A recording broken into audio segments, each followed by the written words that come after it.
आशुतोष, ये जो नेपाल में घटनाक्रम हुआ है, उस पर तो हम चर्चा करेंगे कि क्यों हुआ, क्या कारण रहा। लेकिन भारत के संदर्भ में खास करके सोशल मीडिया पर लोग ये बात करने लगे कि ऐसा अब भारत में भी या तो कुछ लोगों की मुराद थी कि ऐसा भारत में हो जाना चाहिए, या भारत में ऐसा हो सकता है, जो खास करके वो लोग जो कि इस सरकार से नाराज़ है और इस सरकार को हटाना चाहते हैं। तो ये आप इसको कैसे देखते हैं कि लोगों के बार-बार ये इस तरह से होता है कि नहीं, सड़कों से ही सत्ता बदलनी चाहिए? देखिए मिलिंद, इस पूरे मसले पे इसमें तो कोई दो राय नहीं कि भारत सरकार को सतर्क रहने की जरूरत है।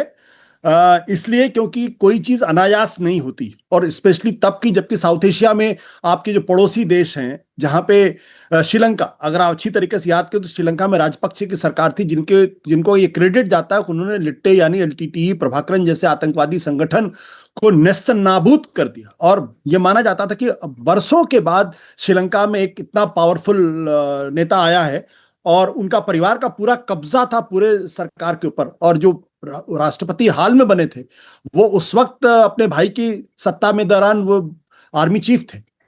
और अचानक एक दिन पता चला कि उनके राष्ट्रपति भवन में लोग घुस गए और उनको सेना को बचाना पड़ा, बाहर निकलना पड़ा। उसी तरीके से शेख हसीना के बारे में कोई नहीं कह सकता था कि शेख हसीना के खिलाफ भी विद्रोह हो सकता है, क्योंकि वो भी राजपक्षे परिवार की तरीके से बहुत ही पावरफुल चीफ प्राइम मिनिस्टर थी। और उनके जमाने में बांग्लादेश ने आर्थिक स्तर पर भी काफी प्रगति की थी, और यहां माना जाने लगा था कि उनकी जो आर्थिक प्रगति थी वो भारत से तेज हो गई थी।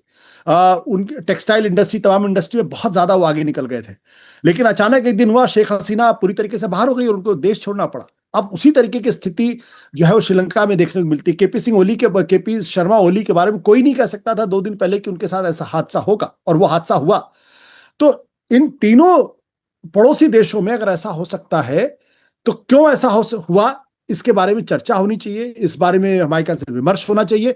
और साथ ही साथ भारत सरकार को भी सोचना चाहिए और उसके बरक्स अपनी रणनीति बनानी चाहिए, क्योंकि तीनों जगह लोगों का गुस्सा जो है वो फट पड़ा है, ज्वालामुखी की तरीके से फटा है, जहां किसी को उम्मीद नहीं थी 2 दिन पहले या 3 दिन पहले तक।